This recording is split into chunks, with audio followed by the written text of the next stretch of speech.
Le marché des moules à yaourt ou à glace au Sénégal et même ailleurs présente un fort potentiel de croissance porté par la hausse du pouvoir d'achat, l'augmentation des températures et l'adoption de modes de vie beaucoup plus simples.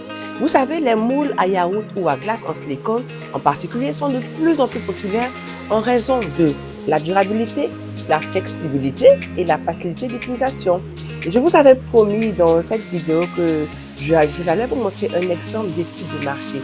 Alors c'est le bon moment. On fera sur cette niche-là de vente de moules à yaourt. On va voir sur cette niche-là comment faire un exemple d'étude de marché. Alors, c'est un exemple type. Donc, c'est à vous de l'améliorer, de l'approfondir, de le rendre plus satisfaisant et à votre guise. Donc, suivez vraiment attentivement jusqu'à la fin. Et c'est tout de suite après mon générique. Bonjour mes entrepreneurs déjantés. Moi-même, je suis Priska, la céréale entrepreneur.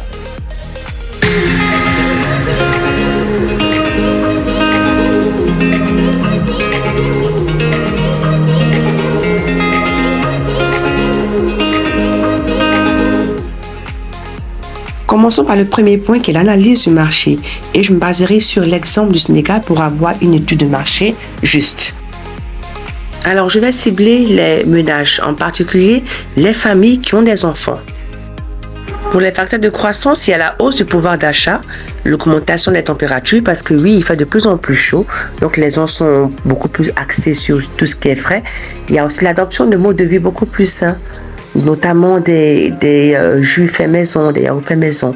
Il y a aussi la popularité des yaourts, des jus de fruits, des smoothies faits maison, comme je le disais tout à l'heure. Passons maintenant au deuxième point qui est la concurrence. Pour les concurrents, il y en a tellement. Il y a des magasins d'ustensiles de cuisine, les supermarchés, les boutiques en ligne, etc. Et vous savez, quand on fait un tour sur les réseaux sociaux, notamment sur TikTok, etc., sur Facebook, on peut voir qu'il y a quand même des personnes qui ont mis en place ce petit business-là de vente de moules en silicone. Quoique, quand je fais un petit check, un petit tour, je vois que la plupart de ces personnes sont situées en Côte d'Ivoire, au Gabon, au Cameroun.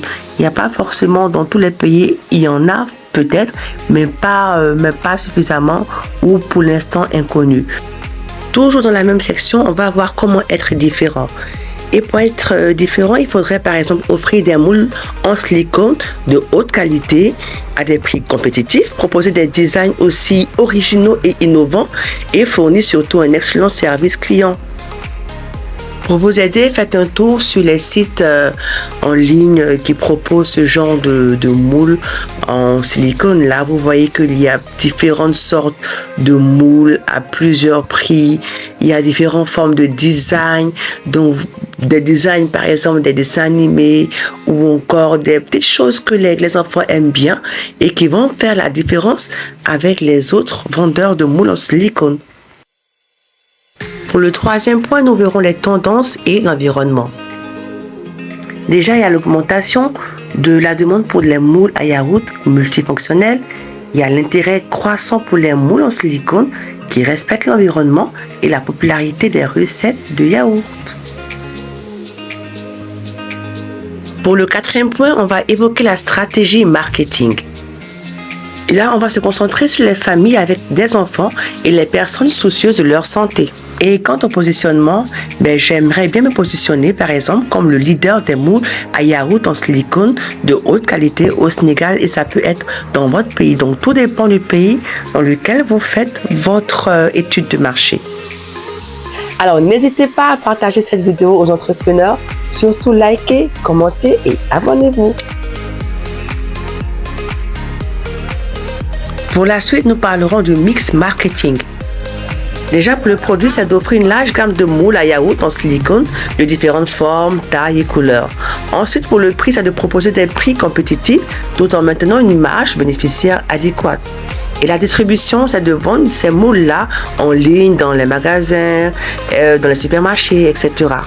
Quant à la communication, il s'agira de promouvoir ces produits par le biais des publicités, du marketing, des médias sociaux et du marketing d'influence.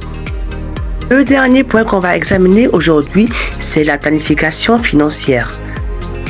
Pour cela, il faut penser de 1 à l'investissement initial. Donc, ce sont les coûts liés à l'achat de stock, au marketing et à la distribution. De 2 à la projection des ventes. Donc, prévoir les ventes mensuelles et annuelles en se basant sur les tendances du marché et la stratégie marketing.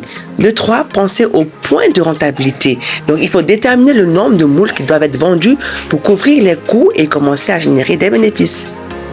En faisant un tour sur les réseaux sociaux, sur Internet, j'ai pu voir qu'il y a quand même des sites qui vendent des moules vraiment pas chers, à 500, à 400. Et ce ne sont pas des moules à un seul compartiment. Vous avez des moules à 3, 4, 8 compartiments. Donc, tout dépend de ce que vous voulez. Par exemple, il y a même des moules à 10 compartiments qui coûtent 598 francs.